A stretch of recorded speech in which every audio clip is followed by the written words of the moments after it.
Varicose veins కి సరైన చికిత్స కోసం సంప్రదించండి ఎవిస్ హాస్పిటల్.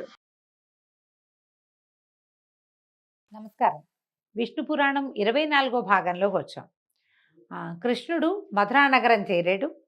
అక్కడ ధనుర్యాగాని కోసం మంత్రపూతంగా చేయబడి ఉన్నటువంటి ఉంచబడిన ధనుస్సుని విరగొట్టి యథాశక్తి దానికి అడ్డం వచ్చిన వాళ్ళందరినీ చావగొట్టాడు. ఈ విషయాన్ని తెలుసుకున్న కంసుడు ఏం చేశాడో చూద్దాం. కంసుడు ఈ విషయం ఎప్పుడైతే తెలుసుకున్నాడో రోషభీషణాకారుడై మల్లయుద్ధ వీరులైన చాణూర ముష్టికులు ఇద్దరిని రప్పించి వాళ్ళకి నూతన అంబరాలు ఆభరణాలు ఇచ్చి ఈ రామకృష్ణుల్ని ఎదిరించండి, వేరువేరుగా అయినా సరే కుమ్మక్కైనా సరే ఎలాగైనా నా పగవారిని రూపుమాపి నా మనోవ్యాధిని పోగొట్టండి, ఇలా చేస్తే కనుక రేపొద్దున సిరి సంపదలన్నింటికీ మీ ప్రాపే కాపు అని చెప్పాడనమాట. రేపు ఉదయమందు మీ మల్లుడితోటి రంగమధ్యంలో ఉండి ఆ పిల్లలిద్దరినీ రూపుమాపండి అన్నాడు. కువలయాపీఠం అనే మదగజం ఒకటి ఉంది మన దగ్గర, దానిని మావిటివాడు తీసుకొచ్చి వాడిని రప్పించి ఈ సభాభవనం ముఖద్వారం దగ్గర ఉంచండి. ఈ బలరామకృష్ణులు ఇద్దరు ద్వారాన్ని సమీపించగానే ఏనుగుతోటి వాళ్ళిద్దరిని తొక్కించండి. ఎందుకైనా మంచిది, మన సైన్యాన్ని తీసుకొచ్చే సైన్యాధిపతులని సిద్ధంగా ఉండాలని చెప్పండి అని పంపించాడు. తెల్లవారగానే స్నానము రాచముస్తాబు అయ్యి రంగ సమీపాన ఉన్నటువంటి ఒక పెద్ద మంచం, ఉత్తుంగంగా ఉన్న పెద్ద మంచం మీద కూర్చున్నాడట. ముందు వెనక పక్కలా ఉండవలసిన చుట్టాలు, ఉద్యోగులు, మిత్రులు ఆసీనులుగా ఉన్నారు. పౌరకాంతలంతా ఈయన గారి ఈ కంసుడి యొక్క వైభవాన్ని చూస్తూ బంగారు మేడల నుంచి ముచ్చటగా కబుర్లు చెప్పుకుంటున్నట్ట. వసుదేవాది యాదవులు, నందాది గోపాలురు సముచిత స్థానాల్లో ఉన్నారు. చాణూర ముష్టికులు మల్లయుద్ధానికి తగిన వేషాలు ధరించి అనుచరులతో కలిసి రంగమధ్యంలో ఉన్నారట. కువలయాపీడంతో మావటివాడు వాకిట్లో సిద్ధంగా ఉన్నాడు. ముఖద్వారం దగ్గర చతురంగ బలం నలుదిక్కులా మోహరించి ఉంది. ఆ దశలో కంసుని అనుమతితోటి రామకృష్ణులు వచ్చారు. వెంట వాళ్ళ వెనకాల పడి కొంతమంది గోపబాలకులు కూడా వచ్చారట. కృష్ణునితోటి చాణూరుడు, రాముడితోటి ముష్టికుడు యుద్ధానికి సిద్ధంగా ఉన్నారు, ముష్టి యుద్ధం చేయటానికి. అక్కడున్న పెద్దలు ఇంత చిన్నపిల్లలతోటి బలిష్ఠులు, వయసుకు పెద్దవాళ్ళు అయినటువంటి చాణూరు ముష్టికులు యుద్ధం చేయటువంటి చూస్తే పిల్లలు 12-13 సంవత్సరాల పసిపిల్లల్లాగా ఉన్నారు. అంటే ఒళ్ళు మండిపోయింది. పసిపిల్లలు ఏమిటి, వీడు ఇంతమంది రాక్షసుల్ని చంపాడు, ఎంతమందినో చంపిన వాడిని పసివాడని అనడానికి వీల్లేదు. సరే ఏమైంది, ఈ గుమ్మంలోకి ముఖద్వారంలోంచి రామకృష్ణులు ఇద్దరు లోపలికి ప్రవేశించబోతుంటే మావటి వాటి ఏం చేసేట, కువలయాపీఠం అనే ఆ ఏనుగుని, అది కొంత మదమెక్కి ఉన్నది, దాన్ని ఉత్తేజపరిచాడు, కోపం తెప్పించాడు. దానికి కోపం తెప్పించేసరికల్లా అది ఎదురుగుండా ఉన్న వాళ్ళ మీద పట్టిన, వెనక్కి తిరిగి కోపం తెప్పించిన వాడి జోలికి వెళ్ళదు, అది ముందున్న వాళ్ళ మీదకి వెళ్తుందనమాట. వాళ్ళిద్దరి మీదకి ఒక దూకిందట. దూకేసరికల్లా ఈ పైనున్న మావటి వాడిని లాగేశాడట కిందకి, బలరాముడు పైనుంచి కిందకి ఒక ఎగిరి. కృష్ణుడు ఏం చేశాడు, పిడిగుద్దులతోటి కువలయాపీఠాన్ని వంచేశాడు. సంహరించారు మావటి వాడిని, సంహరించి కువలయాపీఠాన్ని కూడా సంహరించి దాని ఆ ఏనుగు యొక్క 2 దంతాలని చెరో పక్క నుంచి లాగి భుజాల మీద వేసుకొచ్చారట. ఇద్దరు కాలదండధరులుగా వచ్చారు. ఎట్లా ఉందంటే ఈ కాలదండధరులు యముడే ఇలా 2 స్వరూపాల్లో వస్తున్నాడు అనిపించిందట. ఆ దండాలతోటి లోపలికి వస్తుంటే కృష్ణుడు చాణూరుడు బాహుయుద్ధానికి తలపడ్డారు. ఇద్దరికి చాలాసేపు పట్టువిడుపుతోటి భీకరంగా పోరు సాగింది. చివరికి కృష్ణుడు విజృంభించి చాణూరుని పాదాలు పిడికిట బిగించి 100 మార్లు పైనుంచి మహావేగంతో తిప్పగా వాడి నోట్లోంచి, ముక్కులోంచి, చెవుల్లోంచి నెత్తురు కారిపోయిందట. శరీరం చీలి విరిగిన అది ఒక వస్తువులాగా, వస్తువు విరిగితే ఎట్లా పడుతుందో అట్లా పడిపోయిందట, ప్రాణాలు హరించేసింది. అదేవిధంగా బలభద్రుడు ముష్టికునితోటి పట్లు పట్టి అతన్ని శవాన్ని చేసి విసిరేశాడు. ఈ వైపరీత్యం తన కళ్ళ ముందే జరగటం కంసుడికి రోషం పెరిగిపోయింది. ఒళ్ళు మండిపోతుంది. చూస్తూ ఉంటే ఎవరో ఒకళ్ళు యుద్ధం చేస్తుంటే మిగిలిన వాళ్ళ బయట నుంచిన వాళ్ళు కూడా ఒక కొట్టు, లాగు, పెట్టు, చెయ్యి, ఇంకోసారి అలాగే అలా అరుస్తూ ఉంటారు. ఎప్పుడు ఇది వాళ్ళిద్దరి పట్ల, ఇద్దరి మీద యుద్ధాన్ని ఎంకరేజ్ చేసే ఉద్దేశం ఉంటే, ఇక్కడ యుద్ధం కాదు, ఎట్లాగైనా వీళ్ళని సంహరించాలన్న ఆలోచనే ఉంది అతనికి. సంహారం పోయి వాళ్ళని ఏమీ చేయలేక వాడికి చిన్న దెబ్బలు కూడా తగలటం లేదు, సంహారం ఏమో వీళ్ళ పాలబడింది.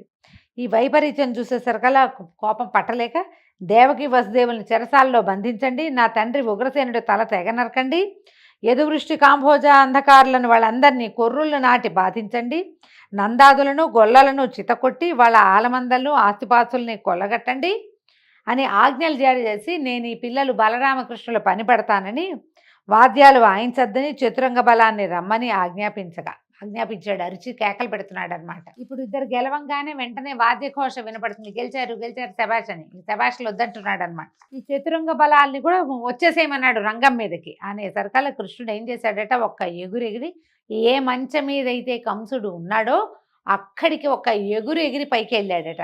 ఎగిరి కిరీటాన్ని పడగొట్టి వక్షానికి అదిమి ఒక్క తాపులో కిందకి దోసి కుప్పిగంతులు వేసి వీపు మీద తన్నాడు. ఇంకా చెప్పేదేముంది, వాడి ప్రాణవాయువు వాయువులో కలిసిపోయింది. కంసవధ ఇట్లా విచిత్రంగా ఏ ఆయుధంతో కాకుండా ఒట్టి తలపోటు పిడికిటి పోట్లతోటే అతని ఆయు హరించుకుపోయింది. పువ్వుల వాన కురిసిందట ఆకాశం నుంచి. దేవదుందుభులు మోగాయి, గంధర్వులు మనోహరంగా పాటలు పాడారు పైనుంచి. బలరాముడు కంసుడు తమ్ముడిని కూడా అలాగే చాళ్ళు చేతులు కూడగట్టి మీదకెక్కి గిరగిరా తిప్పి కిందకి పడగొట్టాడు. ఆ దెబ్బతో వాడి ప్రాణాలు కూడా అన్న ప్రాణాల్లాగానే అంతరించుకుపోయాయి. ఈ సంఘటన చూస్తున్న యాదవులు నందాదులు పరమానందులయ్యారు. తర్వాత బలరామకృష్ణుడు దేవకీ వసుదేవుల వద్దకు వెళ్ళి పాదాభివందనాలు చేయగా మహానందంతో వాళ్ళ కుమారులని కౌగిలించుకున్నారు. మీరు దేవతలకు కూడా అసాధ్యాలైన పనులు చేస్తున్నారు. మా అదృష్టవశాత్తు కొడుకులుగా పుట్టిన ఆ వాసుదేవుడే మీరు. మీ మాయకు లోబడి మేము గుర్తించలేకుండా ఉన్నాము. మా ఎందున్న మాయను పోగొట్టి భక్తితో మా జీవితాలను పెనవేసి మా ఎందున్న అపరాధాలను బాపి రక్షించమని భగవత్ ప్రార్థన చేస్తున్నట్టుగా కుమారులని ప్రార్థించారట. అప్పుడు కృష్ణుడు, అలా అనకండి, మేము మీ పిల్లలం, ఆదరాభిమానాలతో మీరు మమ్మల్ని పెంచుకోవాలి అని చెప్పి తన మాయ చేత వారి వివేకాన్ని తెరగప్పి అలాగే అక్కడ ఉన్నటువంటి బంధుమిత్రాదులందరినీ చూసి సముచిత రీతితోటి మాట్లాడారు. బాబాయి మామయ్య అందరినీ కుశలం కనుక్కున్నారనమాట. కంసుని అంతఃపుర కాంతలు వచ్చి ఈ భర్త ఇక కళేబరం మీద పడి తలా వక్షం గుండెలు బాదుకుంటూ ఏడవడం ప్రారంభించగా కృష్ణుడు వాళ్ళ దగ్గరికి వెళ్ళి వాళ్ళ దుఃఖాన్ని పోగొట్టి మాటలతో ఓదార్చి పంపించాడు. ఒకప్పటి యయాతి పలికిన శాపం వల్ల యాదవులకు రాజ్యాధికారం చెల్లదన్నది స్మరించి అలాంటి కాంక్ష లేనివాడై వెళ్ళి చెరసాలలో బద్దుడై ఉన్న ఉగ్రసేనుని విడిపించి తీసుకొచ్చి కంసునకు పారలౌకిక క్రియలు వారి చేత చేయించి రాజుగా పట్టాభిషేకం చేయించి అక్కడికి వచ్చిన రాజులందరినీ పరికించి చూసి ఇట్లా అన్నాడట, ఈ క్షణం నుంచి యాదవులు మిగిలిన వారు నేను మా అన్న నీకు అనుకూలంగా ప్రవర్తిస్తూ ఉంటాం. ఏలాంటి నెదురు బెదురు లేక పరిపాలన సాగిస్తూ ఉండని ఉగ్రసేనుడికి ధైర్యం కలిగించి వాయువుని ఆహ్వానించాడట. ఇంద్రుడి వద్దకు వెళ్ళి నేను ఇమ్మన్నానని చెప్పి సుధర్మను అడిగి తీసుకురా అని అడగంగానే వాయుదేవుడట అమరావతికి వెళ్ళి సుధర్మని తీసుకొచ్చాడు. సుధర్మ అంటే దేవసభట. సుధర్మని తీసుకొచ్చాడట. ఉగ్రసేనుడు ఆ సభ మధ్య పీఠాన కూర్చుని ఈ సుధర్మ అనే దేవసభని భూలోకానికి మన ద్వారకా అనకూడదు మధురా నగరానికి తీసుకొస్తే ఇక్కడ ఈ ఉగ్రసేనుడు ఆ సుధర్మలో కూర్చునే పాలన చేసేవాడట. ఈ విధంగా కృష్ణలీల చెప్పగా విన్నటువంటి మైత్రేయుడు మహాత్మా శ్రీకృష్ణుని బాల్యలీలలు విని పరమానంద భరితుడయ్యాను.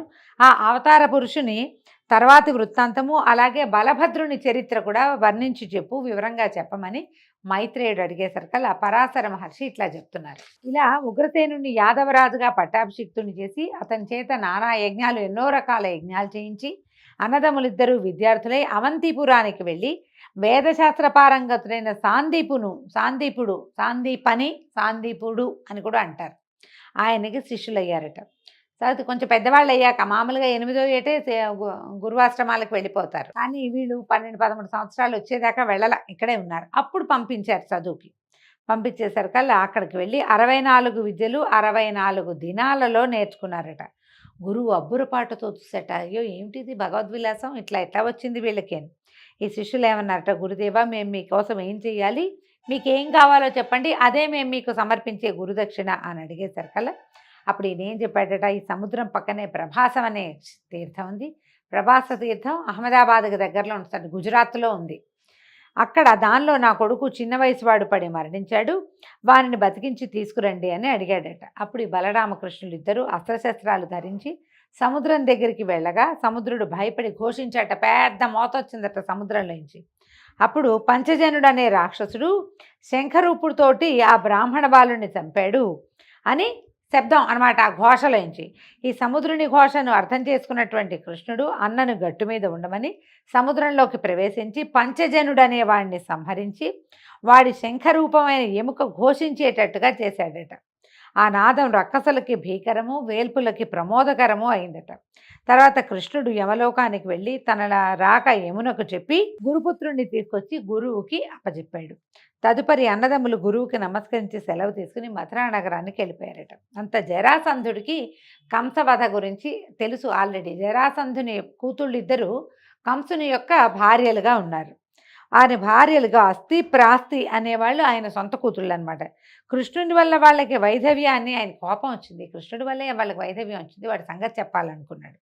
23 అక్షౌహిణుల బలంతో మధుర మీదకి దండెత్తి వచ్చాడట. చాలా పెద్దదండి 23 అక్షౌహిణులు అంటే భారత యుద్ధం కంటే పెద్దది యుద్ధం అనమాట. రామకృష్ణులకి వీళ్ళకి సైన్యం తక్కువ ఉంది మధురా నగరంలో. వీళ్ళు తక్కువ సైన్యంతో ఎదిరించారు. తగిన విల్లు, ఆయుధాలు, అమ్ములు ఏమీ లేవు వీళ్ళ దగ్గర. అయితే ఎప్పుడైతే ఈ ఆయుధాలు లేకుండా కృష్ణుడు యుద్ధరంగానికి వచ్చాడో ఆకాశం నుంచి అక్షయమైనటువంటి బాణాల అమ్ముల పొదులు, అక్షయ తూణీరాలంటారు, తీసిన కొద్దీ వస్తూనే ఉంటాయి, అయిపోవు అనమాట. శార్ంగమలే విల్లు, కౌమోదకి అనే గద కృష్ణుని ముందు, తర్వాత బలిష్టమైన ముసలం అంటే రోకలి, హలం అంటే నాగలి, ఈ రెండు బలరాముని ముందు పడ్డాయి. వాటిని ధరించి ఇద్దరు, ఈయనేమో ఇది భుజానేసుకుని, రోకల్ని ఒక భుజానేసుకుని, ముసలాన్ని రెండో చేత్తో పుచ్చుకుని బలరాముడు ఈ విల్లు, తర్వాత అక్షయ తూణీరాలు భుజానికి తగిలించుకుని ఇంకో చేత్తో గదని పట్టుకుని కృష్ణుడు యుద్ధానికి వెళ్ళారట. విపరీతంగా ధరించారు, దారుణంగా రణం సాగించారు. జరాసంధుడు ముందు వెనక చూడక రణరంగాన్ని విడిచి పారిపోయేటట్టుగా చేశాడు. ఈ విధంగా బలరాముడు 18 సార్లు మధురా నగరం మీద దండెత్తారు. ప్రతిసారి రామకృష్ణులతోటి చావు దెబ్బలు తినే పారిపోయారు. తర్వాత నారదుడు ప్రేరేపించగా కాలయవనుడనే యవన ప్రభువు మధుర మీదకి దండెత్తి రావడాన్ని తెలుసుకుని ఈ కృష్ణుడు ఏమనుకున్నాడట ఆలోచించి, ఎవరికీ ప్రవేశ శక్యం కానట్టుగా ఒక నగరాన్ని కల్పించాలని సంకల్పించాడు. ఒక నగరాన్ని ఏర్పాటు చేసుకోవాలని. అది ఎక్కడ చేయాలనుకున్నాడు? సముద్రంలో చేయాలనుకున్నాడు. 100 యోజనాల వైశాల్యము, ప్రాకారము, అగడ్తలు, చక్కని పూతోటలు, కోనేళ్లు, లెక్కకు మిక్కిలిగా సుందర మందిరాలు కలిగినటువంటి నగరాన్ని ఏర్పరిచి సముద్రంలో దానికి ద్వారక అని పేరు పెట్టాడు. మధురలో ఉన్న వారందరినీ అక్కడికి పంపించి చతురంగ బలాలతో బలభద్రునే సంరక్షకుడుగా నియమించాడు. కాలయవనుడు గొప్ప సేనతో మధుర మీదకి దండెత్తొచ్చాడు. కృష్ణుడు బాగా ఆలోచించాడు ఎట్లా వీడిని చంపటం అని.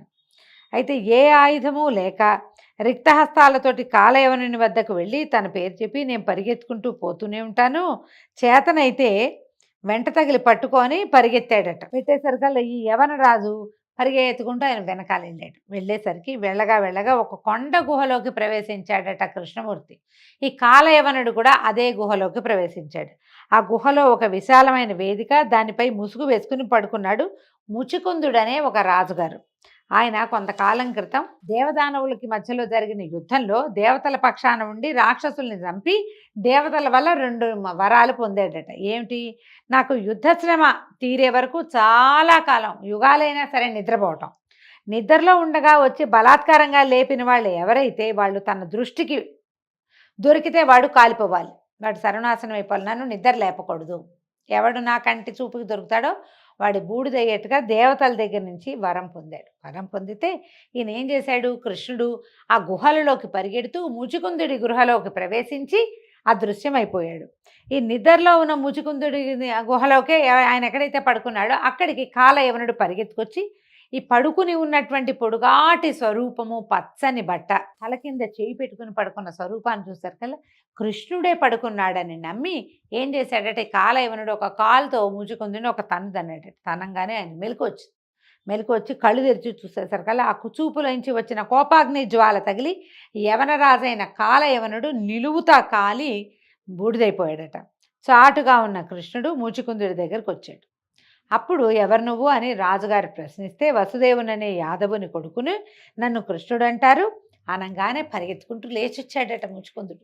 లేచి వచ్చి ఆయనకి సాష్టాంగంగా నమస్కరించి, దేవదానవ యుద్ధం తర్వాత ఇంద్రుని మాట మీద ఈ కొండ గుహలో నిద్రించడానికి నేను వస్తుంటే గార్గ్యుడు అనేటువంటి ఒక బ్రాహ్మణుడు, ఒక ముని నా దగ్గరకు వచ్చి, రాజా, ద్వాపర యుగాంతమునందు భూభారం తీర్చడానికి మహావిష్ణువు యదువంశం నందు దేవకీ వసుదేవుల కుమారుడుగా జన్మిస్తాడు, కృష్ణుడనే పేరు కలిగి ఉంటాడు, నీకు ఆ దేవుని దర్శనం అవుతుంది, శుభప్రదుడితో నీకు మోక్షం లభిస్తుందని చెప్పారు. తండ్రి దయచేసావా ఇంతకాలానికి. ఈ ముచికుందుడు కృతయుగానికి చెందినవాడండి. ద్వాపర యుగం దాకా పడుకున్నాడు.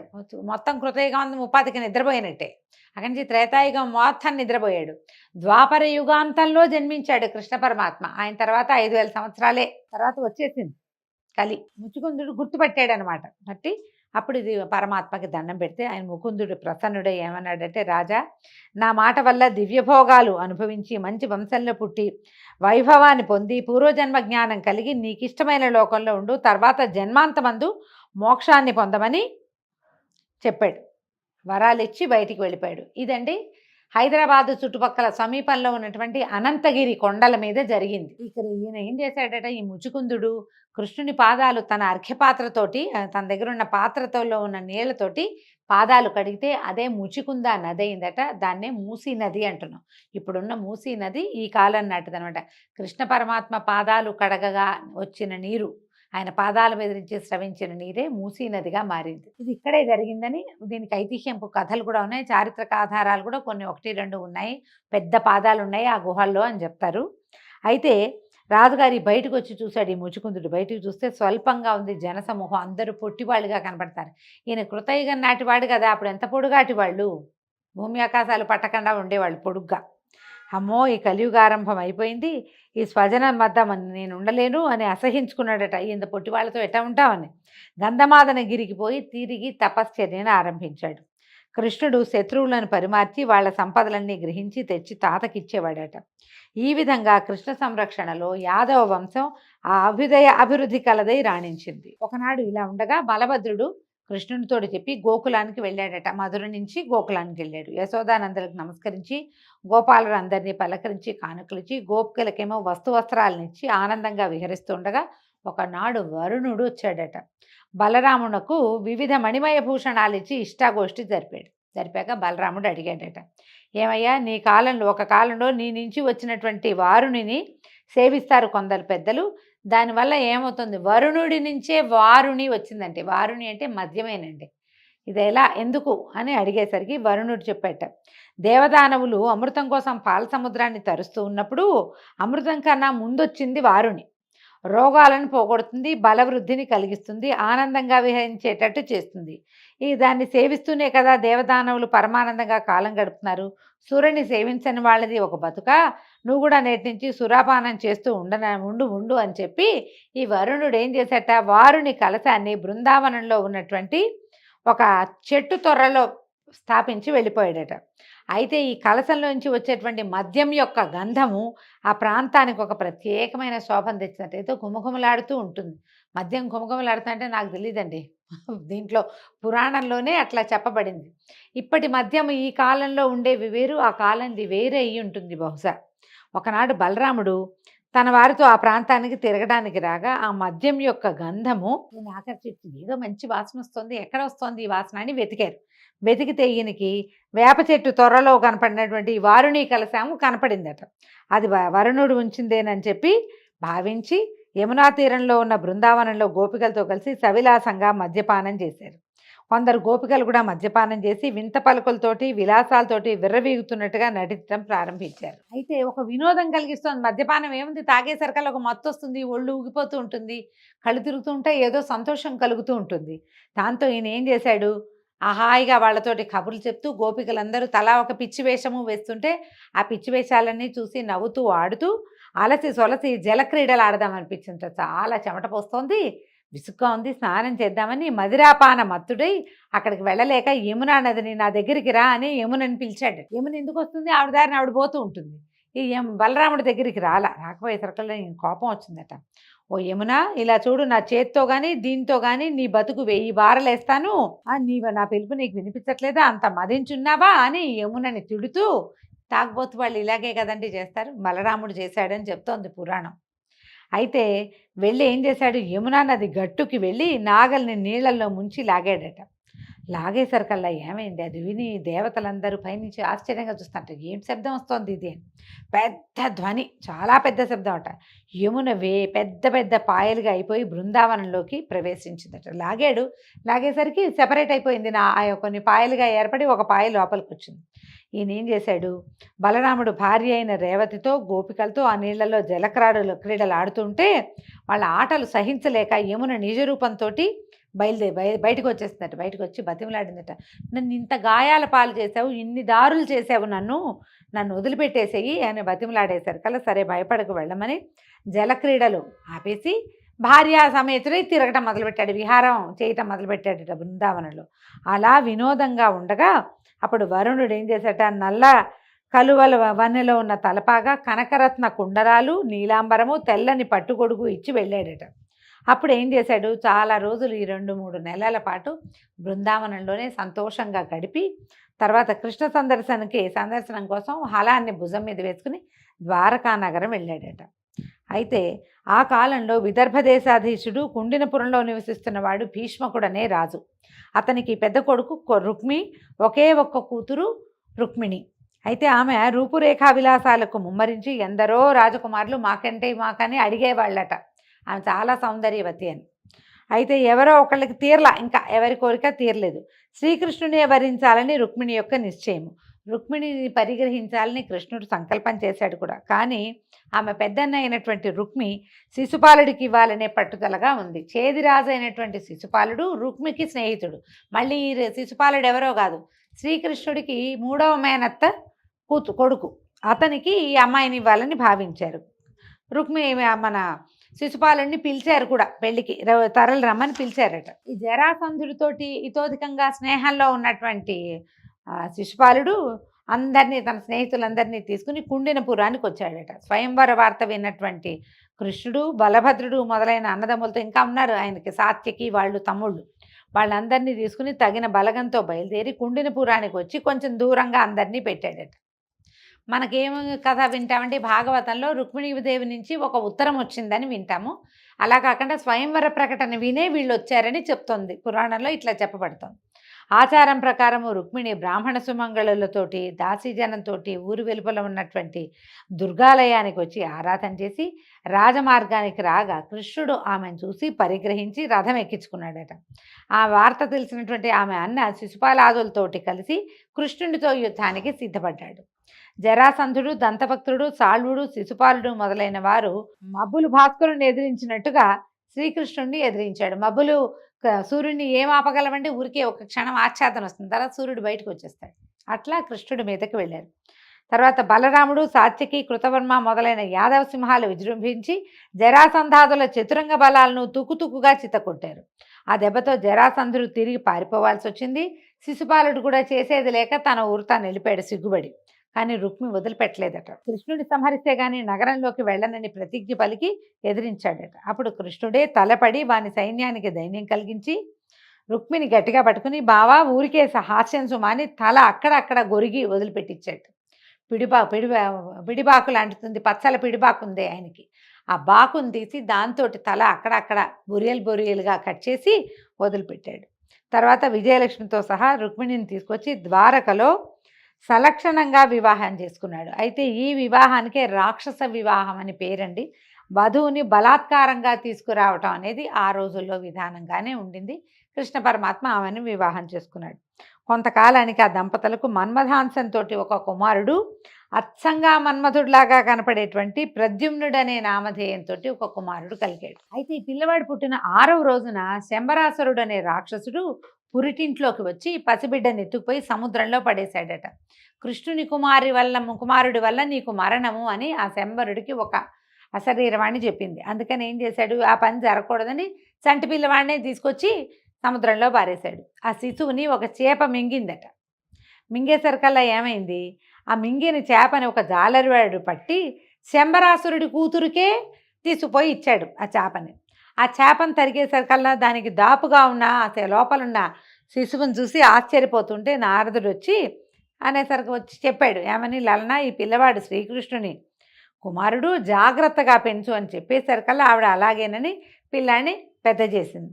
అయితే కాగా శంబరునికే ఈ విషయం తెలిసేసరికల్లా పిల్లాడు కొంచెం పెద్దవాడయ్యాడు ప్రద్యుమ్నుడు.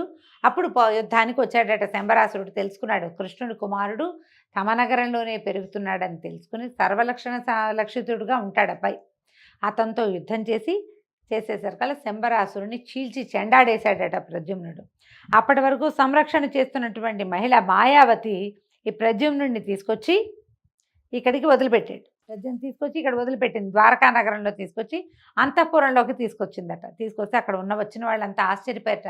అంతఃపురంలో ఉన్న ఆడవాళ్ళంతా అంత అందమైన ఆ కుర్రవాడిని చూసి మాయావతిని చూస్తూ ఎవరు వీళ్ళని ఆశ్చర్యపోతుంటే రుక్మిణి వచ్చి ఆవిడ చూసిందట. అయ్యో ఎవరి కుర్రవాడు ఆనాడు శివుడి కంటిమంటకి మరణించిన మన్మధుడిలాగా పుట్టాడా? ఏ తల్లికి అన్నది ఇంత నవమన్మధుడైన కొడుకుని నా కొడుకు బతుకుంటే ఈ వయసులోనే ఉంటాడు కదా అని ఆవిడ కుమారుడిని చూస్తూ కళ్ళనీళ్ళు పెట్టుకుంటే పిల్లాడు ముద్దుగా ఉన్నాడు, నా కుమారుడు కూడా ఇటగే ఉండేవాడు అనుకుంది. కొడుకుని గుర్తుపట్టలే ఆవిడ. అంతలో నారదుడు లోపలికి వచ్చి, అమ్మ పుట్టిన 6వ నాటి రాత్రి శంబరుడనే రాక్షసుడు ఎత్తుకుపోయిన నీ కొడుకే ఈ యువకుడు అని ప్రద్యుమ్నుని యొక్క వృత్తాంతాన్ని చెప్పాడు.